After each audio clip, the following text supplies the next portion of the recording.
It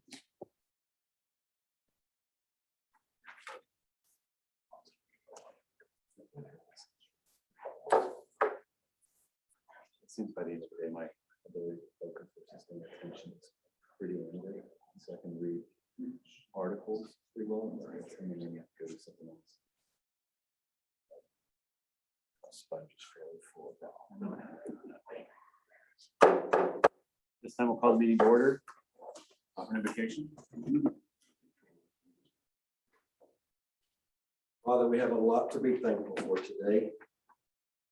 Thank you for every blessing, Lord, for food on our table and shoes on our feet. Lord, thank you for the blessing of family and community.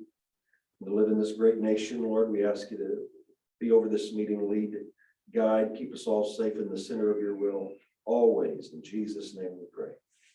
Amen. I pledge allegiance to the flag of the United States of America and to the republic for which it stands, one nation under God, indivisible, with liberty and justice for all.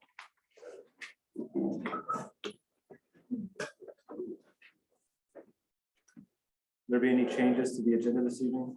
Not tonight.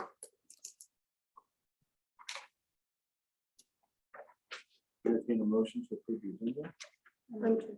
Second. Been moved by Commissioner Belton, second by Commissioner Hash to approve the agenda. Is there any further discussion? Hearing none, all in favor say aye. Aye. All opposed, same sign. Motion passes.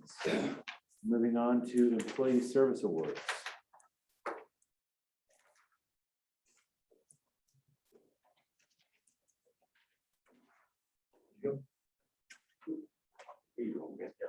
Brain. I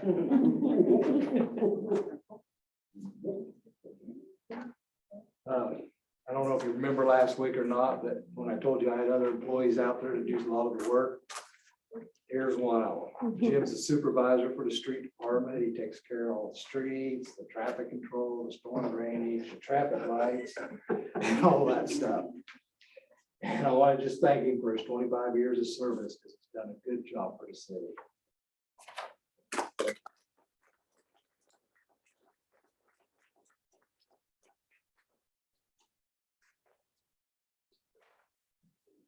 All right, no support job right there.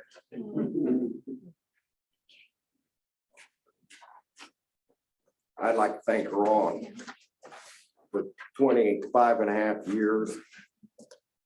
A person that really cares about the city. Every project he's ever had, that's what's always mentioned, he cares. And he'll be missed. So I just thought I'd say that about Ron. Appreciate it.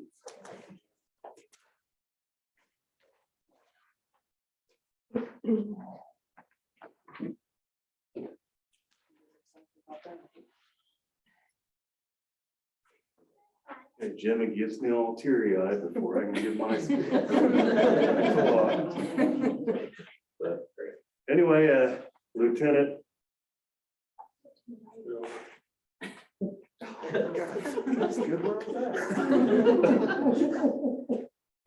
All right, Lieutenant Anderson, he's kind of the Swiss Army knife of our department. One thing about he and I, we're usually on the same page.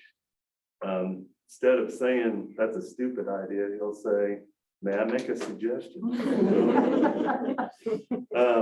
So we usually work together and get things accomplished pretty well. He's in charge of our routine daily operation. So he also serves as our IT person, working on the servers, computers, making sure all that works well. And then with the state, he's got to make adjustments on our end when he's working with them.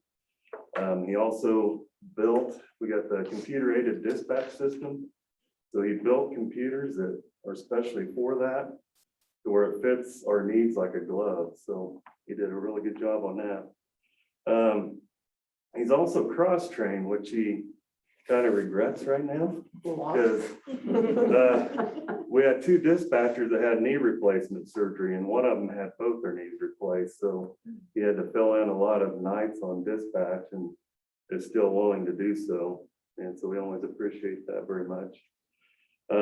He works on the schedule, and if anything is difficult to cover, he usually just fills in those shifts, so, and takes care of it for us, so we appreciate him and thank you for your service.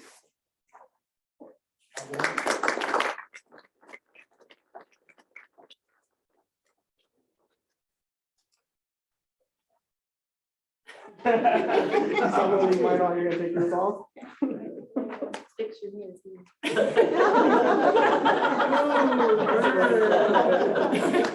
Which one? Write that down.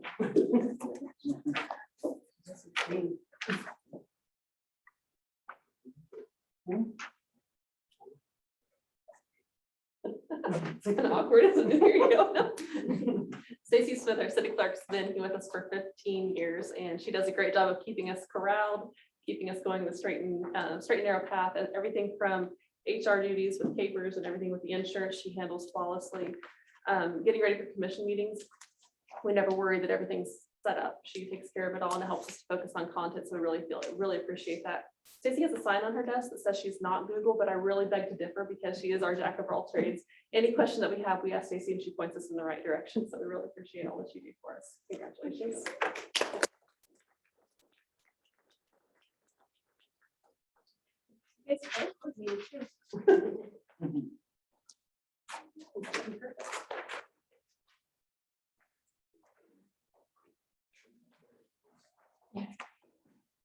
Kelsey Larson, now the mommy. Has been with the city for 10 years. We was lucky enough to steal her away from Stacy. Stacy was nice enough to let her take a EMS class when she was working up front, and then we convinced her to come to the good side and leave the dark side.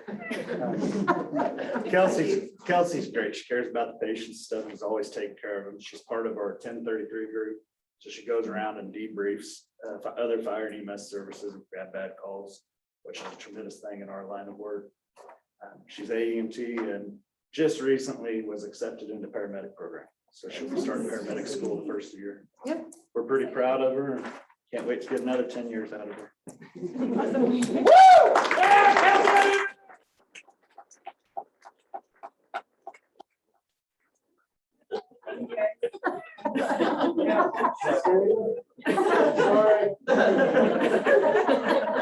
And I are both upset.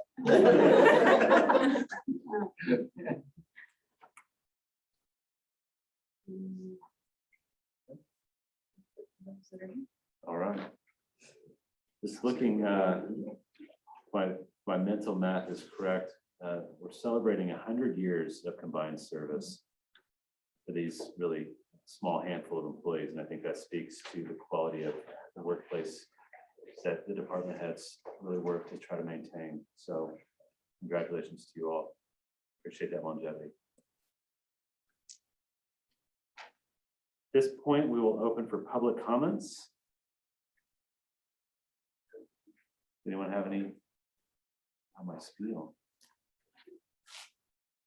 Okay, there's no one online. All right.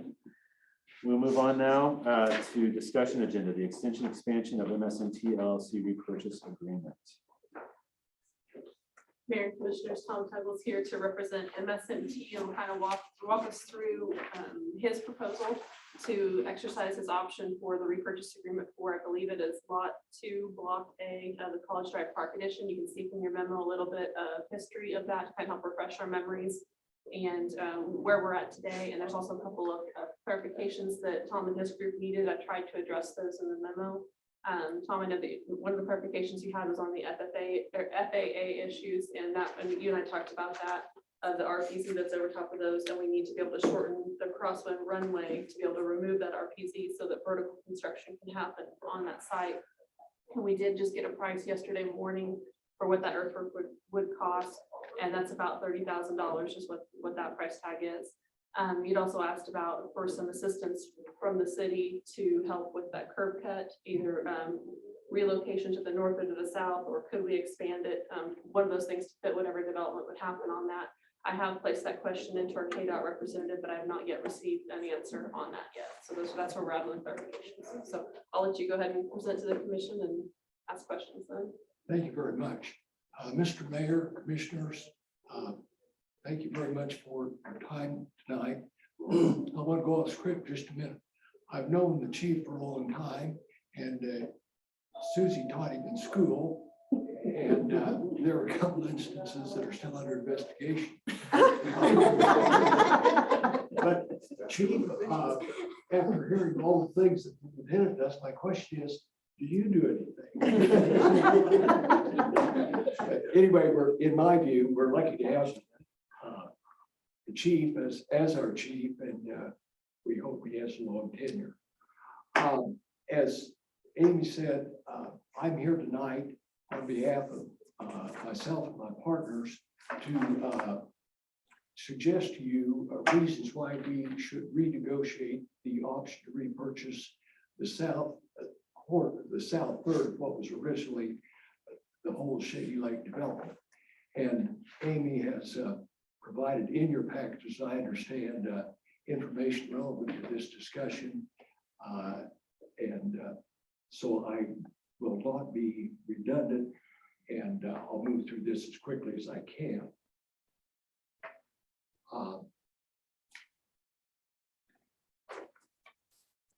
I was thinking on the way down here and trying to put this in perspective.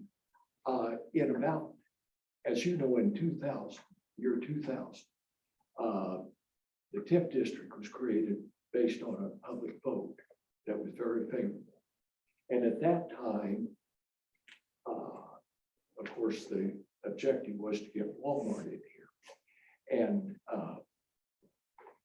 what we call the South Development, or some of us do, was owned by Bell and Moss. And the only part that wasn't was the then Pizza Hut and the old Shady Lake Motel. He controlled everything else. So the original partners thought it would be desirable to see if we could develop this area, which was called the Shady Lake Development, which was owned by the Joneses, who owned and operated the Shady Lake Motel. And of course, we entered into this with the idea that we might make a little money, but in addition, we felt that we could enhance the business community, further enhance the business community, give people here and in the trade area more opportunities. Our grand goal was to get a casual dining restaurant like Applebee's. We worked on that with Kirk Lowell, and we found out that franchises of that kind are not going to locate in a market of this size. I think that's misfounded, but that's right. So anyway, we set out on our adventure, and we purchased this property, the Shady Lake property, from Mr. Jones. And some of you would remember this. Several of you were not here at the time. Marshall would certainly remember. But the Shady Lake Motel was past its glory days, and it was an eyesore. And when you came into town from the south, about the first thing you saw was this Shady Lake Motel. And from one of the exhibits that Amy prepared, you can see it in an aerial view. And so when we entered into a redevelopment agreement with the city, and then we immediately demolished that Shady Lake Motel. And that was a crowd pleaser for everybody. And we had a lot of oohs and ahs and thank yous from people like, I remember Greg Hatton, I remember Senator Jerry Moran, and a lot of others, and it really did clean up that south part. And that was all part of the process of getting the Shady Lake property shovel ready, getting the 3 building pads up to grade and so forth.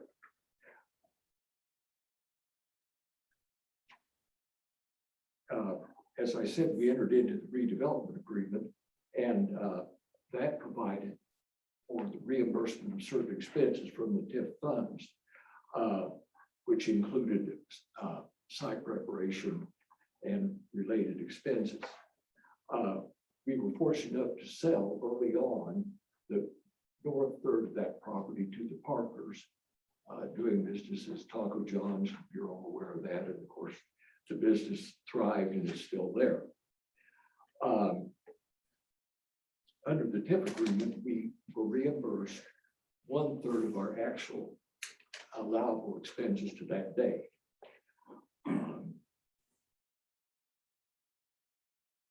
When Taco John's was previously at the original Subway or Sonic location at 18th and it was 18th or 17th and Lincoln.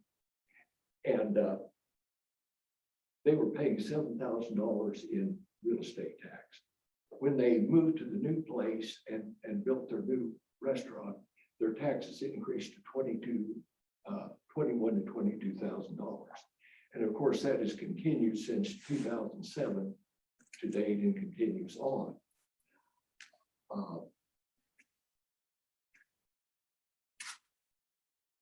As novice developers, there are a lot of things we didn't know that our real estate brokers assumed we did know. One of which was that even though we were developing this property and had it shovel ready, we could still get an ag valuation. So due to our lack of information, ignorance, if you will, we paid ad valorem tax, real estate tax, $4,200 a year since 2006 up to 2019. At that time, we finally found out that we could consider this as agricultural property, and our taxes dropped from $4,200 to $6 a year. And the county appraiser, I don't think knew about it either. I think he's a straight shooter. I think he would have told us. But anyway, that was something that we didn't know, but it accrued to the benefit of the city and to some extent the other taxing subdivisions. And I'm going through this to show you that we've been good neighbors to the city and the city's been good neighbors to us. So we've had a good working relationship. In about 2006, we, the developers, decided that we should get an additional 30 feet on the south side of our existing property. Of course, that was by then owned by the city. The city had purchased it from Belden Blosser. Well, in the process of acquiring that property, it came to light that there had been a misdescription in his deed. Campbell Johnson had not accepted out this 30 feet that we were going to buy from the city. So, as some of you may remember, and I know, again, I'll pick on you, Marshall, the city and Belden did not get along very well. So the city manager came to us and said, would you negotiate on behalf of the city and buy this land, which we thought we had bought? And so we went to Belden and we did negotiate a purchase of it for $3 a square foot. And then the city reimbursed us what we paid Belden. And Belden could not have been happier because he sold the same piece of property twice. Again, we were glad to do that. We were glad to be good neighbors. Finally, in roughly 2013, the city was embarking on the flood control project and putting in the new dam. And in order to, of course, property had to be raised to certain grades depending on where it was in that basin. The south part of the property we then owned, and the city now owns, had a ravine or low spot at the south end. The city came to us, Larry came to us and said, we'd like to buy this property from you with an option to repurchase, and we will sell it back to you for what we pay you for the property, plus the cost of raising this ravine, if you will, to grade. And so the city paid us about $1.40 for the $1.40 per square foot for the property. And then the cost of raising the property grade, the dirt work and related costs came in at about, what's that, about $80,000. Okay, 79,288. Yeah. So to cut to the chase, what we have here is with the current agreement provides that to repurchase it, we would pay the city what they paid us when they sold it to us, or when they bought it from us, plus the dirt work, and that would come to about $4.48 a square foot. Well, that it is not economically feasible for us to proceed with that kind of arrangement. That property is worth, based on prior sales, somewhere in the range of $4.50 a square foot. It's excellent highway property frontage, but it's also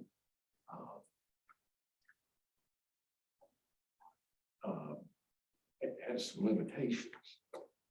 So looking back, we feel that we've done things that were to the benefit of the city. The city's been good to us. We feel that we've brought a lot of tax revenue into the city over the years by entering into this proposal. So the proposal as set out in the documents you have, we're proposing that we be able to repurchase this property for approximately $1.40 per square foot. And we would ask the city, and I know that the city would do this as a matter of course through Amy, is help us work with the KDOT. We would like to move the cut, the south cut, the driveway down about 36 feet. And as part of that, we'd like to buy additional property from the city for that. And the reason for it is this: our real estate broker tells us that approximately 187 feet that is in this lot, sold by the city, that we'd like to repurchase, is not large enough for most commercial developments, most businesses, restaurants, business offices, things like that. So that's the reason we'd like to increase that linear, the length of it to about 220 feet. And of course, the depth is 140 feet. And we know that the city has sold property on favorable terms to other developers. Now, to close out, why does it make sense to sell to us? We've been good neighbors, that's one thing, but we feel that we are in the best position to sell this, market this effectively and quickly, because we have a seasoned commercial real estate broker, Jeff Mays, who has negotiated this latest sale to the Runza people. And we feel that all things being equal, it is better to have a private developer develop this property and sell it rather than have the city do it. And one thing I may have mentioned, some good news, the property just south of Taco John's, we've now sold to Runza. Did I mention that? Not tonight, but Pardon? not yet tonight. Okay, thank you. Okay, well, we sold to Taco John's in 2006, and we've held this property till the current time. We've had the Great Recession, and then we've had COVID. So our business plan was to sell it and develop it much more quickly, but that's how it is. But at any rate, we're glad to report that a gentleman by the name of Ryan Rippey, who owns and operates or runs it in Nebraska, has purchased this second lot, the middle lot, if you will. And he's going to be putting in a Runs restaurant. That obviously is good news for the city, for people that love Runs and so forth. Thank you very much for your time. I think that between Amy and my waterings, you're fully informed.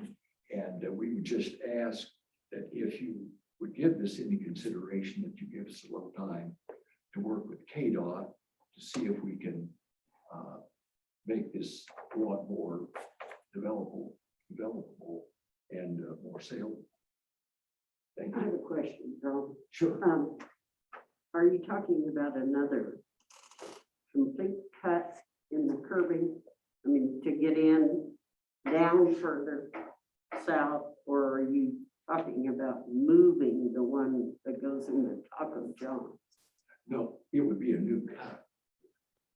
And when we first started the development, I'll tell you a little more about it. When we first started the development, we worked with KDOT to relocate the two north cuts that were part of the hotel.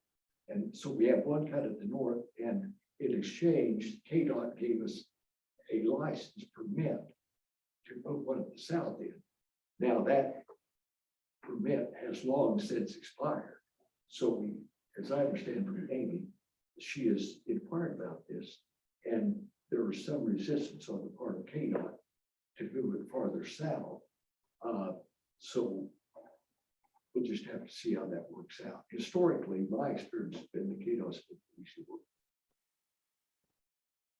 And just on the face of the earth, and I know you've seen the maps, but we would like to extend it down to where that power pole is on the west side, the one that brings electricity across the highway.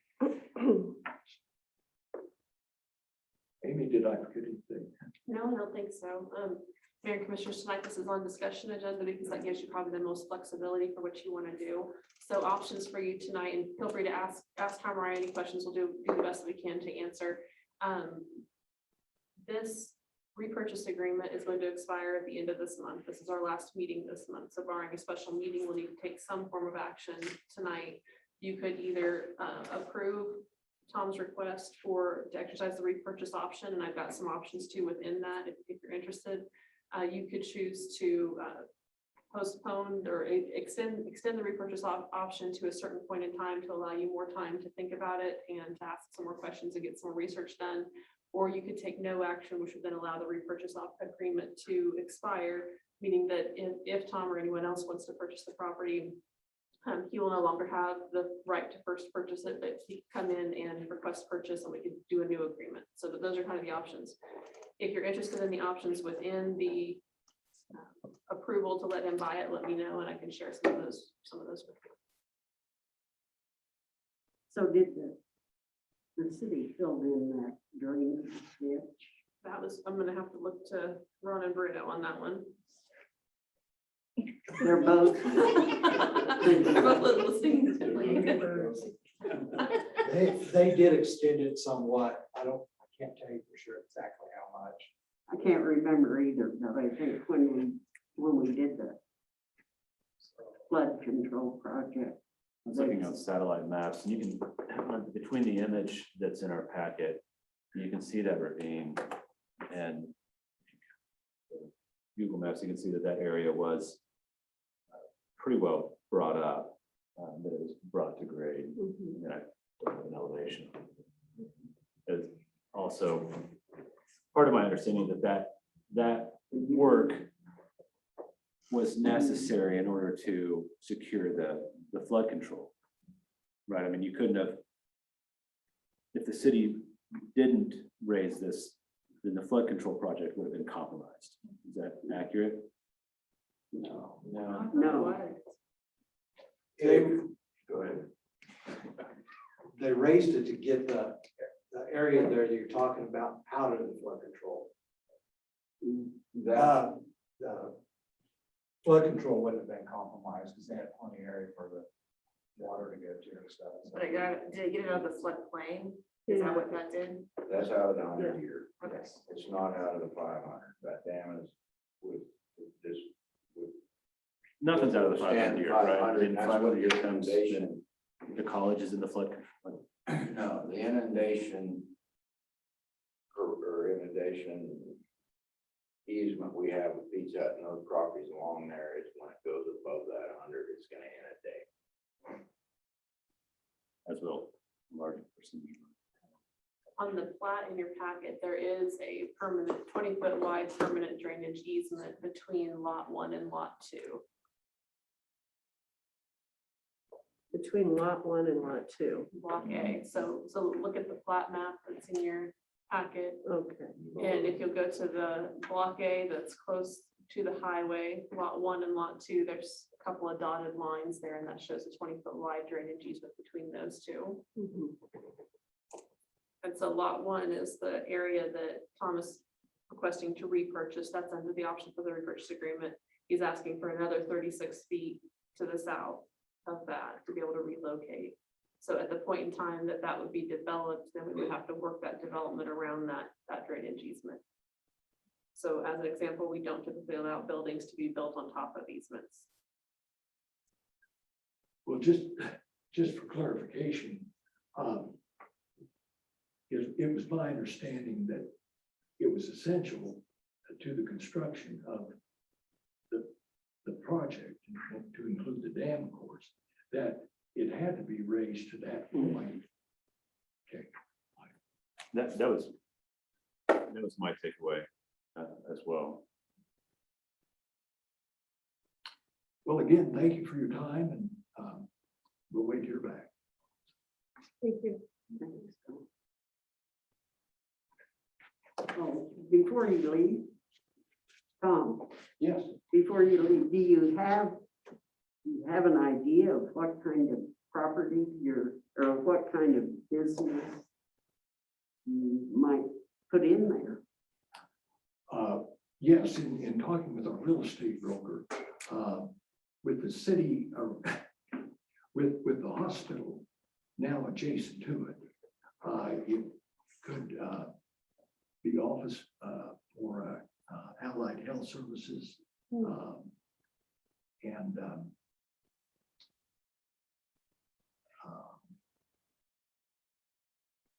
Well, I would be concerned if it was something that competed with the hospital. Because I don't think we are a big enough community in the area that we've got enough competition around the area that I don't want to put a stat care or something there unless it's. no, well, it seems to me that the hospital's gonna have staff here. There's not gonna be someone else come in. You could have insurance agents, you might have dentists, others. It's a free enterprise system. Yeah. And we're not planning to restrict use, but we think there are a lot of things that would complement the hospital and vice versa. So we think it has become more saleable by reason of the hospital's presence here.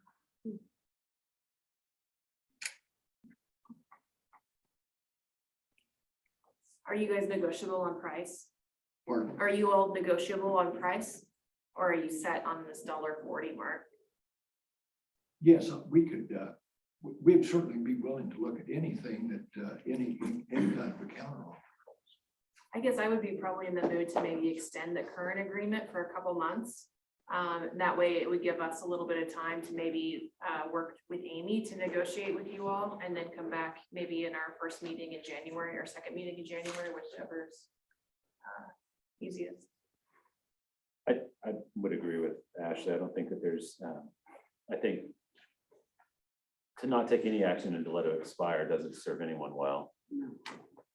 And I think that to extend it for a fixed period of time makes a lot of sense, whether that's 45 days, 60 days, whatever term we want to say, but just to allow there to be more conversation. Make sure that we can come to something that I think would serve all well. So. Well, frankly, that would be appreciated. Give us a little bit of time to see if we can work with KDOT and give you all some time to chew it over. So I make a motion to extend the current agreement to January 31st, 2022. It's been moved by Commissioner Hutchinson, second by Commissioner Wentz to extend the agreement with current terms until January 31st, 2022. Is that a viable motion? Any other further discussion? All in favor, say aye. Aye. All opposed, same sign. Motion passes. You know, I was not a Concordian when the Shady Lake Motel was standing, but I was starting to become more interested in the area. So I vaguely remember the motel. Neighbor had some colorful dialogue about it. When, I know you're ready to go, and I probably shouldn't say this, but when we were negotiating for the purchase of it, Mr. Jones and his late wife enjoyed cats. And the problem was that they let them in the office building. There was a concrete block building that had the office and living quarters. And as they got older, they didn't always let the cats out. They didn't have a proper litter box. And I was there one cold winter day, and it really got right. What I understand, the cats maybe were not most intended. Moving on to the action agenda, minutes of the November 3rd, 2021 meeting.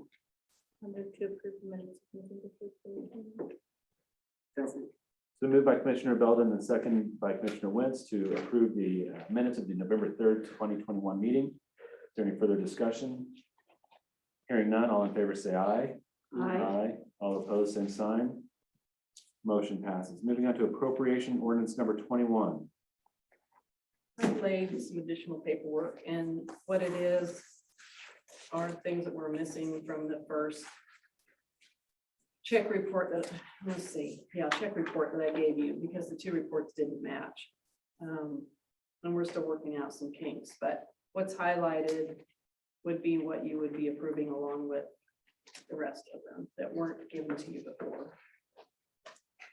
And this third page, the third page is, comes out of utility billing, and that does not print on our check register. That's deposit refunds. And now the way it works is that software will run those checks instead of accounts payable. So they are separate. So that's why you see that page. Is that correct?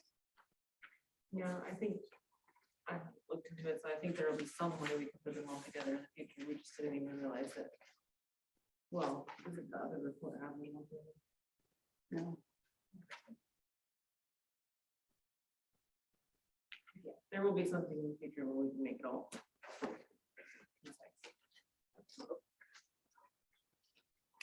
Figuring out how things work by figuring out how they don't work. You know, a lot of that.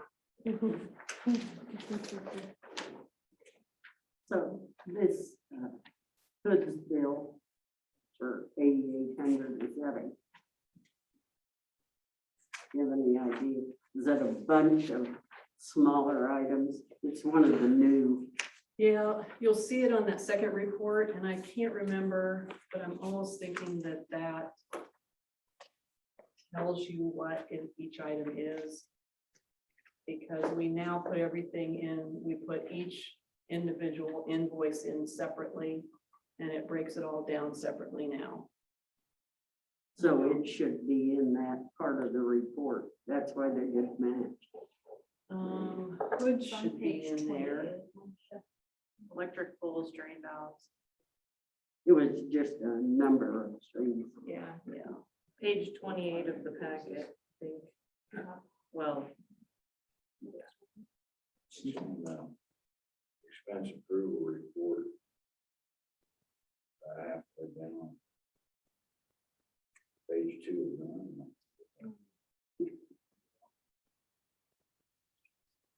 Breaks down 5 or 6. I know that's not all of them. No, no. 6 of them. And page 25 has it, 25 and 28 have the majority of them, and it is a collection, but No.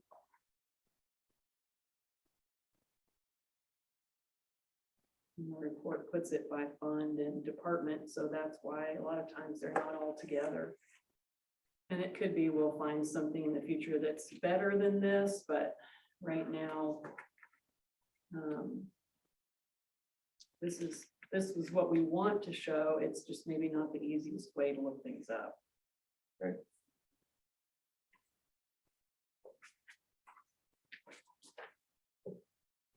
I move we approve the appropriation ordinance number 21. Second. It's been moved by Commissioner Wentz and seconded by Commissioner Hutchinson to approve appropriation ordinance number 21. Is there any further discussion? Hearing none, all in favor say aye. All opposed, same sign. Motion passes. Moving on to resolution 2021-2124.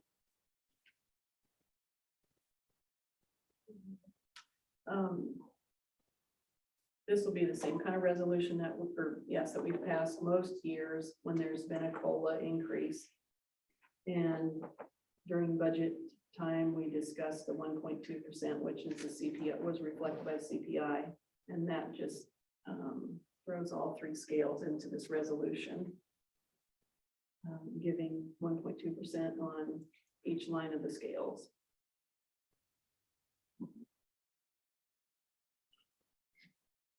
I move to approve resolution 2021-2124. It's been moved by Commissioner Hutchinson, seconded by Commissioner Belden to approve resolution 2021-2124.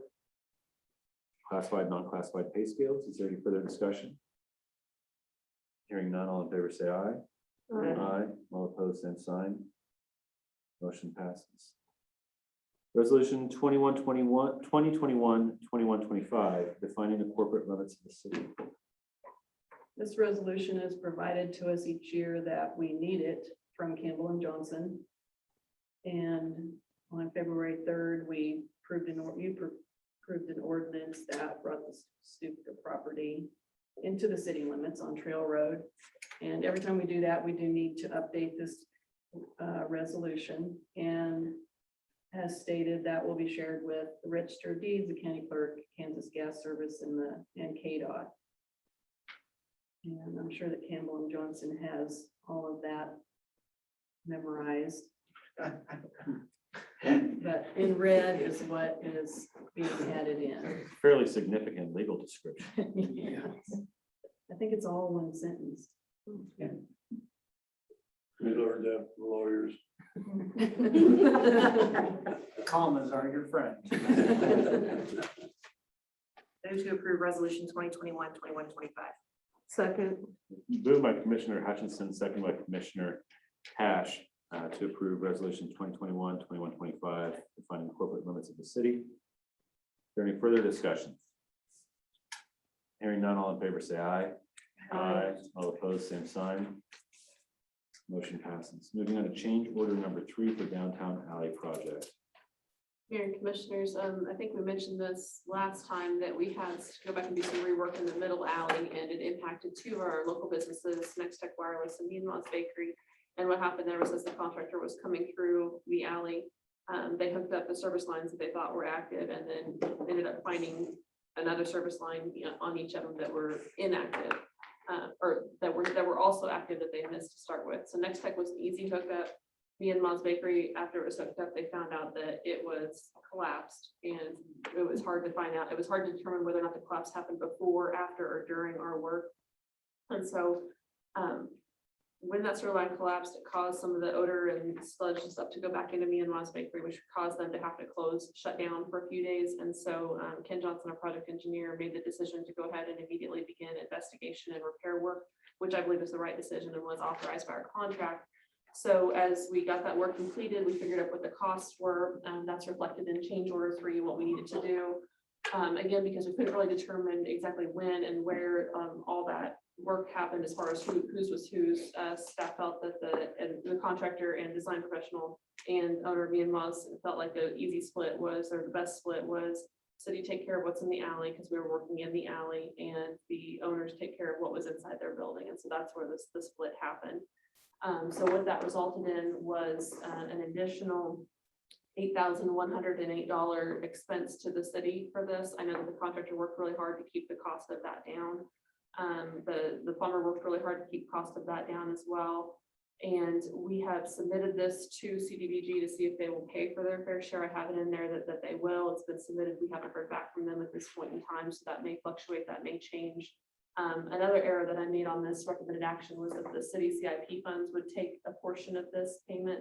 I did remember that a portion of our payment was actually being bundled back to the ARPA funds, so I would ask that the commission allow some of that to go back to ARPA funds. Would ask that the commission allow us to use ARPA funds instead of CIP funds for increases here on this product that are the city's responsibility. We do know at this point in time that this won't be the last change order. We had a progress meeting on Tuesday morning, and we know that there are some other significant challenges that have happened along the project as we've entered into the third block. And so what we've elected to do is wait until the end of the project, which should be nearing completion here in the next month or so, and then come to you with all what those changes are. So it's a matter of hitting some more sloppy soil. We had some delays with a power pole that had to be short back up, so I appreciate Prairie Land's quick work on that. Guys, if you'll help me out, some of the other issues, there was a collapsing Storm drain walls. storm drain wall. And some of the, we planned on 20 feet of concrete going down to the center of it. And it's going to be beneficial for the property owners if we go out a little bit further in some areas, like the school. And I actually talked to the school, they're going to help pay for their share of it. If there's some other little areas, maybe a foot or two off, so we can tie into their concrete better. Make it work out. Notes on here What's too. that? The church, the Presbyterian church, is there? No, not that one. No. That would be like, something that, that'd be 30 grand or better. Okay. Just for yeah, that. we're just gonna have to make that work over there. Tie it in the best we can. Is that, I mean, it's just crumbling out Yeah. right now, so. And it's sunk and it's wet. Yeah, we're going back a little bit onto it to get it to drain, but that's about all we can do. Has there been any discussion with them about pitching in to do it while you're there? The contractor asked about it, and I believe what Ken told him is if you want to do that, you need to talk to them yourself. Oh, okay. So I don't know if he has or not, the contractor. That would be what happened. I found my notes on here. There's been a couple of unforeseen sanitary service lines that we found that were not found during the design process. We will have found some coal chutes that we were unaware of against buildings, and so those had to be closed up as we were going through so that we didn't inundate the buildings with mud, debris, whatever else happened there. And then as a result of the delays, the project is a little over 14 weeks behind schedule right now, primarily due to having to wait on some of the private utilities. We've discussed that before.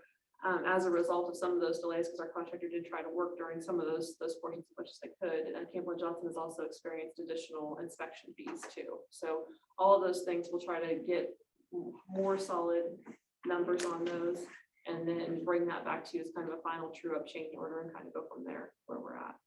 There's been a lot of stuff that we've run into. The good news is that they're nearing completion of installation of that sanitary sewer line. And we're really hopeful that by Christmas we can be done. Is that, saying that right, guys? Yeah. Awesome. They were within We 8 were feet. 55 feet from the end of the sewer line when you walk 5 o'clock. Wonderful. So 55 more feet and then the manhole. Yeah. Sewer will be in that as well. I guess the good news is too, as we've gone through this project is we definitely found the conditions to be such that we really needed to do this work. And so we're really grateful that we have the CDBG grant to pay for a little Yeah. over half the project cost total. So that's been very, very helpful. And I'm glad we're able to get it done and set us up for the next 100 years, hopefully. So tonight, what we're asking you to do is to approve change order 3 in the amount of $8,108. We're very hopeful that a little over 54% of it will be paid for by CDBG and the remainder would come to the city. We're asking that you authorize that to be paid for through ARPA funds. Recognizing that if CDBG does not approve this, their portion of payment, then the rest of it would have to come to ARPA funds as well. The work is completed. Again, the work was necessary to take care of right away to get those businesses back open and operational. Was our portion equal to or more than the business owners? Do you have any idea? It was about in line with the business owners. Business owners was a little bit less, but it was about in line. I move to approve change order number 3 to the downtown alley project construction contract with Orway Streetscapes for $8,108. Moved by Commissioner Hutchinson, second by Commissioner Wentz to approve change order number 3. The downtown alley project construction contract with Orr Wyatt Streetscapes for $8,108. Is there any further discussion? All in favor, say aye. I, All opposed, same sign. Motion passes. Moving on to manager's report. Find the right page, it's sticking out on it. Mayor and Commissioners, we have had some exciting work happening. There's a work group that is actively pursuing the grant funding available by KDOT through the Volkswagen settlement for electrical vehicle charging stations.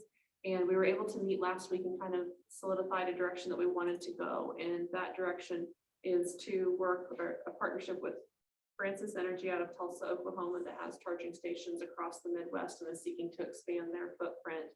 And they would work in partnership with the city, with Cloud Corp, with Cloud County Community College and Fairyland Electric to get this charger installed. The charger would be installed at the expense of Francis Energy. They would own, operate, and maintain that, including the electrical portion of it, as well as the payment portion of it for 20 years. And they would work with and negotiate with Fairyland Electric for the charging rates. What they would need from the city would be a ground lease to be able to put the charging equipment on the ground there and to be able to use some on-street parking spaces. The location that the group likes the best is a proposed location that would be on Broadway Street on the west side of Broadway, adjacent to the Cloud County Museum, just south of the alley between 6th and 7th Street. Say that again. It's the east side. yeah, I East think side. it's It the is east, I east. got my east and west, yes. Yep, yes, east side. when you sent us the memo, I thought, Yes, east side of Broadway, south side of the alley between 6th and 7th, adjacent to the museum. And so some of the equipment would have to be in the grass on the museum lawn. There's a transformer that they have to put in place, and these charging stations look like gas pumps from probably the 1940s. They're kind of tall and kind of a long oval shape, and they have two, it looks like gas handles on either side, and those are for a different type of charging ends for different types of cars.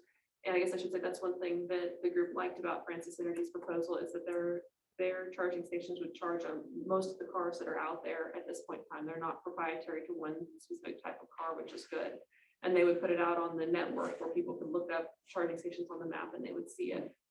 One of the criteria for the grant, the KDOT grant, is pretty extensive in where you have to be. So you have to be in a well-lit location with 24-hour lighting, access to 24-hour restrooms, access to Wi-Fi or cellular capability, access to 24-hour vending machines, within walking distance of entertainment, retail, shopping, and restaurants. And so we feel like this location really checks all of those boxes, if not a majority of those boxes, being adjacent to the plaza. The type of charger they're proposing to put in is a level 3 charger, which again is required by the grant. A minimum 100 kilowatts up to 150 kilowatts charger. And that would allow a person to come in and charge their electric vehicle anywhere from 30 minutes to 2 hours or so. That'd be about the time frame that they were looking at. So we felt that that was a good time frame to try to capture some extra traffic downtown that would generate some shopping business in the downtown area. Benefits the city through sales tax generation, benefits the businesses downtown through sales and revenue.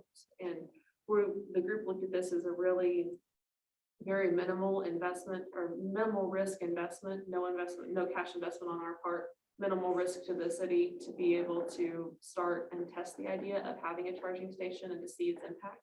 What we also liked about Francis Energy is they were willing to collect the data and provide it to Fairyland so that they can use that data to see kind of what's happening in our community. They can use it to study their grid to make sure that their grid is resilient to as the demand for electrical vehicles grow, which is really good. Fairyland has assured us that especially the grid downtown is more than sufficient to be able to handle this charging station. So that was very reassuring as well. Francis Energy is also interested in working with the college within the renewable energies program, anything from just providing information on electrical vehicle charging stations to hopefully potentially a partnership and helping to train them on how to maintain and operate those stations. So it felt like they had a really good proposal to really partner with our community and really invest in our community. They were really impressed with our community too. The two of them made a site visit here to visit with us. while they made their proposal over Zoom, they did make a site visit here to Concordia and drove up and down the downtown, went into some different shops up and down Highway 81, and they were really pleased to see how much we had to offer. They were excited about everything that we had going as well. So do they upgrade these charging stations then? They do, yeah. They're responsible for any software or hardware updates within the 20-year lease. So I guess the manager's report, I guess I'm just asking if you have any questions or concerns about us proceeding. The application for the KDOT grant is due December 15th. It's for up to $150,000, which is how Francis Energy would get the money to be able to provide and install it. So it minimizes their risk exposure as well, and allows them to be able to collect the data and see what else they need to do. Do you have any concerns or questions about us proceeding at this point in time? Did you guys discuss it all? I mean, with the massive grid issues that we had this year and the expense that was to customers all up and down our region, do they think, I mean, I know this is a nice investment nationwide, but are they making the subsequent investments in strengthening the grid? You know, I don't know if Maryland talked about that at all. We did not talk in terms of that specifics. It was more Freyland, do you feel like the grid is stable enough in general terms for it during winter and summer hours? Can we handle a charging station here based on what it pulls and the demand rate is what we talked most about. We didn't bring in the conversation about what happened about last February and what would happen in that kind of situation. But on the flip side of that, this station probably isn't gonna be the one that compromises. Sure, but it's a nationwide. This is, I mean, it's gonna hit the Southwest Power Pool pretty hard if it's going up and down 81 and I-70. Yeah. How many stations are they thinking? They would place, it would be one charging station. It would use 3 parking spaces. And the reason it would use 3 parking spaces is there are 2 hoses. So you can theoretically charge 2 cars at one time. The spaces need to be wider than what they are now, because we know when you pull up to your gas pump, you're pulled in parallel. And so between you and the gas pump, you have your space to charge. With our angle installs, the way that they are right now, you would have to get on the side of that and have the hose sticking out of the side. So in order to not bump into the car next to you, you want your spaces a little bit wider. Another criteria of the grant is ADA access. And while these spaces would not be signed and enforced as an ADA space, if you use 3 stalls, you can widen 2 of them and keep an aisle in between, such that if you had a person with mobility needs that uses them, they would have an aisle in between that they could use to get their chair, their walker, or their crutches or whatever out to be able to use that loading zone space. So that would be the accessibility.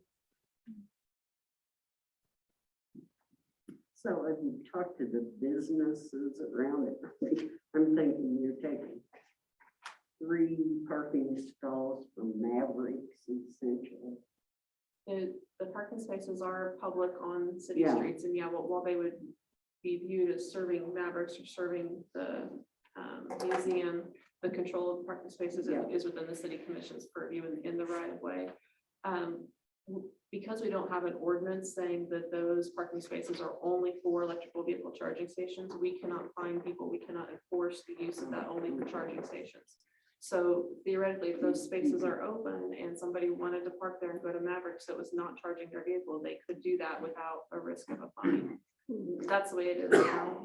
I could see in the future, if you look 10 years down the road or so, that these become prolific, that it may cause us to change that. But as of right now, there is no ordinance allowing enforcing non-electric vehicles parking in electrical vehicle charging station spots. So then I mean, I just could also foresee there being an issue, like if we wanted to close off that street for a festival or something like that, making it difficult to access those, but that's not something we have to deal with tonight. It's just, it may be something we'll want to be mindful of in the future. Well, and generally if it's blocked off, it's the alley. At the alley, correct, yeah. It may be south of the alley. Yeah, I think the only times that we have blocked it off, at least in recent history, all the way was when there was not, when Mavericks was not in business, or Heavies was not in business. And since they've become in business, we've been trying to be mindful of their front door access and have kept things at the alley, which I think is good and respectful of that. honestly, I think it's an ideal location. I mean, it seems like it's not far off the, off the road and close enough to downtown. I mean, I'm sure that's how they selected it, so. That's good. Did they look at any other locations? We did, we looked at using on-street parking on the north side of the plaza, and but felt that that was used. I mean, you mentioned concern about taking other businesses' parking spaces. I know when I drive by on Wednesday through Friday nights, you have to park clear down around the plaza to go pick up your pizza at Gambino's, because those parking spaces are full. But along Broadway, they're full less often, I guess. We also looked at the potential of putting them inside the new parking lot that we intend to create on Sixth Street after we tear those houses down. And Francis Energy said that that's a good spot. That may be a good secondary spot, but it's not as, it's 3 blocks away from the 24-hour restroom access, which is within a reasonable walking distance, but the Broadway spot would be better. Prairie Land had some conversations with gas stations as well as hotels. The hotels, they were looking at a level 2 charger, which would take longer, 8 to 16 hours to charge, which makes sense for a hotel situation. Thinking that gas stations wouldn't check all the boxes for the criteria that the KDOT grant would, nor would our hotels. They wouldn't check all the boxes. The college was interested in putting one in, but felt that the appropriate place for them to put one in was to wait till they finish their fundraising on their new tech building, which I understand they're very close with. And to have that be kind of a, I don't know what the right word is, the showcase, the focal point of their new tech building that will house the renewable energies department. So it makes sense to have a charging station there as well. But again, putting one at the college right now does not check the boxes for the walking distance within entertainment and restaurants and retail and that sort of thing. So after looking at all those different locations, this Broadway location was the best one that would check all the boxes for the grant.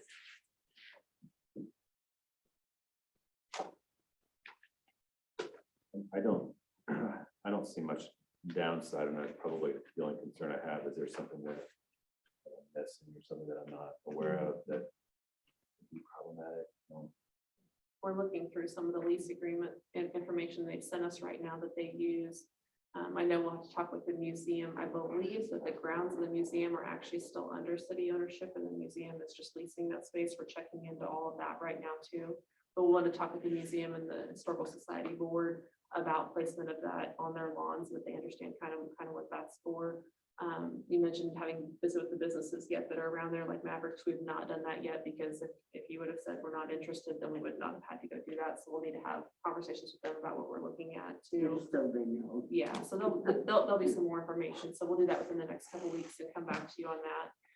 We would need to have, we would still have to have a lease agreement secured until the time that we actually are awarded the grant, which would be in January.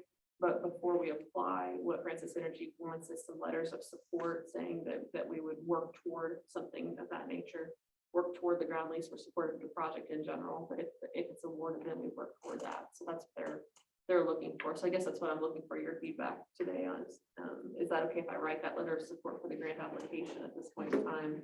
And then we would go forward. I think at the very least, there's novelty associated with it, and if it's something that could bring somebody to stop by, I mean, it seems like it'd be certainly not going to speak to the museum, but if it gives them an opportunity for somebody to pull up to the front door, it's going to be stuck here for 30, 45 minutes. Absolutely. Yeah. Very well could. The other thing that I had for you is that with the delays on the alley project, we are running up against deadlines to be able to apply for CDBG grant funding for the ladder truck. So Amanda Horn from North Central Regional Planning is working with CDBG to see if we can get an extension on that deadline to make sure that we can try to meet it. The contractor for the alley project is aware that we really need to push as hard and fast as we can so that we can wrap that up so that we can apply for this. The next LMI round of ratings will come out in April of 2022. So we would, if we miss this round, we would know at that time if we could apply or if we would have to do income verification with a random sampling or a full sampling of the city in order to apply for those funds. So our LMI right now allows us to proceed without income verification. But if it falls below 51%, with the April ratings, we may have to do some income verification, income surveys before we're allowed to apply for the next grant. no one can predict the future. But do you think that likelihood is minimal, is significant that we're gonna miss that? Talking about hopefully that we're done by December 21st, the 5th. There's some potential for some cold weather that could complicate this. I'm not 100% confident and optimistic that we can meet this deadline. But we are gonna do everything that we can to try. It'll be okay, because we're also, I know Chief Boss has looked at some other options too, of different things that we can change so that we don't compromise our ISO rating. Because that was kind of what drew us into this, is that we need to get that taken care of. There's a couple other changes that we can make that may help to alleviate that if we miss this window, if we go too far. Is there anything that we can do to expedite that? I mean, other than encouraging, or are there things that we could change, not change with the project or the scope, but They're moving as fast as they can. They're putting in overtime within their normal 4-day work week already, so they're hitting over 40 hours as much as they can. I think Ron said they finally got out of some slop dirt, so they're getting into good dirt. So that's hugely helpful, because we don't have to haul out and haul back in good dirt. It should go a little faster once we get the rest of the sanitary sewer line done. But then we just need the weather to hold out so that we can get to the storm sewer done and then get paving done. But there's some paperwork stuff on the back end that has to happen too, that includes the final pay application coming through, the final change order approval from CDBG at the state level. We need to have a final closeout public hearing with you guys to be able to close it out. Your last meeting is December 15th. So there's a lot of, yes, it's a lot of it. The original contract date was September 1st, so we didn't see any issues with it. But now that we're at this point in time, it's not looking promising. But we will do everything within our power, every option that we can to get that going. That's all the good news I have for you tonight. Any questions for me?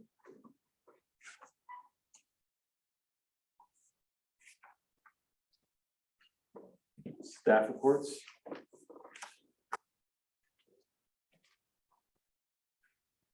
Afternoon, 3 o'clock, we opened 6 bids from demolition contractors for the CDGB houses. Each one, well, 5 of them bid on 12 structures, and 1 of them bid on just the ones without asbestos.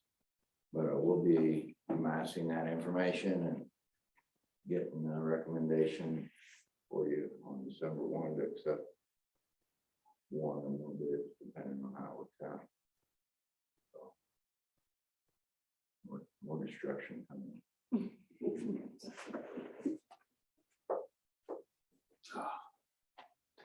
It's okay. I want to let you guys know that at 5 o'clock this evening, we had the public hearing for the eminent domain proceeding.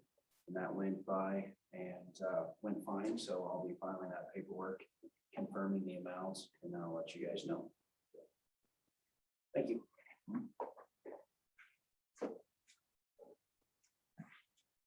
We just finished advanced AET class, and the students just tested last Saturday. I'm pleased to announce that now, for the first time in Concordia's history, all full-time people are advanced life support certified.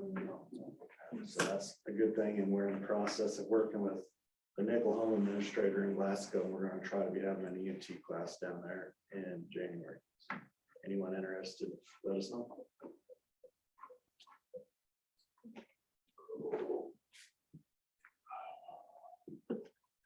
I haven't reported much on 81 down here. And I'm not sure I really want to, but when we started the project at the pre-construction conference, Ron had me talk to KDOT and ask if we could get a change order because we had some good prices and add about 200 feet in the inside lane towards south in the intersection. Well, nothing works very fast. This morning at 8 o'clock, I got an email that change order has been approved. And we will be starting back out there again. Kind of tell you what some of the problems were when they built that highway. They put in something called a bound drainable base. I've been in the business over almost 50 years, and this is the first time I've ever seen it. But I don't think it worked. But we had 5 lanes with this under, we couldn't put in something different under this lane, or we would have dammed water up underneath it. That was the major reason there was such a delay. One thing is contractor couldn't find anybody that would make it. They finally did. And when they did, it went in and it's being made, so. Change order, I think, and I haven't had a chance to look at all the paperwork KDOT's done, but about $80,000. But we will, most of it is in the traffic control. That's been the biggest nightmare, is trying to keep trucks going in and out of Walmart and that way, so. We will be starting back on it. They were just about out of time. And $1,200 a day would have been the damages, liquidated damages. They have been awarded 35 more working days, so. And with most of that, a lot of that is once you put pavement down, you gotta wait a week or two.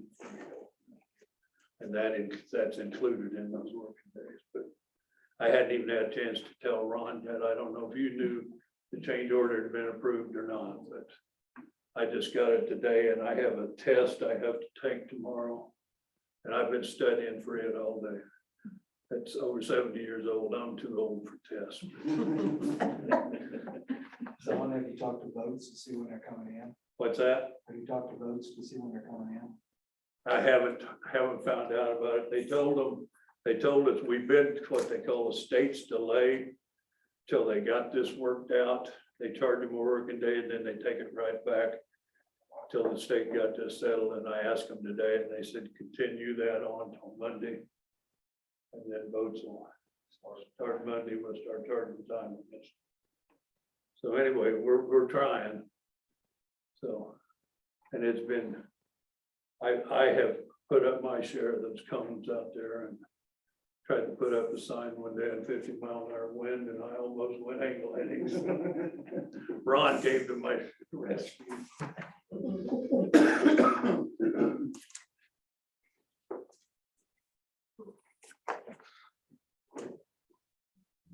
I'd just like to tell you that all the lighting is in at the airport on the new runway and the taxiway, the edge train's all in.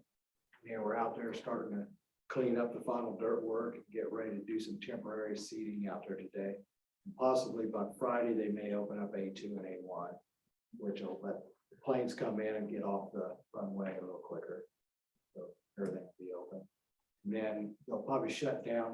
They got a little more cleanup in their staging area to do. I'm not for sure when they'll get all that done. But then we're going to shut down, and then in the spring they'll have to come back in. And there's a little bit of dirt work left to do on Grass Taxiway to the west of the new taxiway now, the old runway. Left to do, especially if some of this comes in for the buildings over there across from the highway. And then once they get that done, then they'll finish doing the kind of seed is buffalo seed together. So we expect that so it help out with the mowing down the road. We don't grow very much. But that's where we're at. So, It grows well. yeah. As long as it only grows about this much a year, we're in good shape. Yeah, thanks.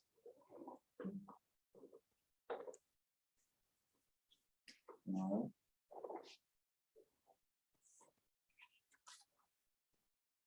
Commissioner comments? Kristen?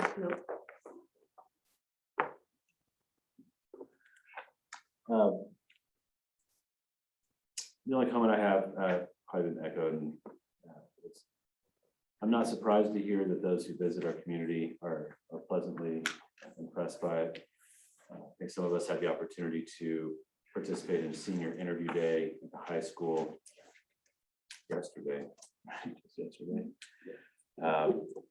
And really encouraged with the students. I know that I met with you as well, so I feel like we're doing good work. You talk about 100 years of combined longevity with just a handful of staff. Feels like maybe we're doing some things right. pretty fortunate to be here. And at this point, entertain a motion for executive session. Move that the city commission recess in the executive session to discuss employment personnel issues pursuant to the non-elected personnel matter exemption KSA 754319B1 with the city commission only, and to reconvene in the city commission chamber at 7 o'clock. Or do we need to go longer? I think so. 7:05. This is 7 o'clock. I'm sorry, Chris, did you say you? It doesn't matter. Let's do 7:05. Fair enough. I second. So moved by Commissioner Hutchinson, second by Commissioner Wentz, the city commission recess into executive session to discuss employment personnel issues pursuant to non-elected personnel matter exemption exception KSA 754319B1, the city commission only, and to reconvene in the city commission chamber at 7:05 PM. Is there any further discussion? Hearing none, all in favor say aye. Aye. All opposed, same sign. Motion passes.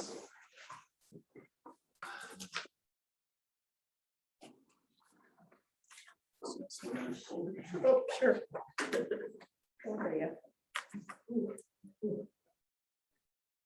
No action was taken.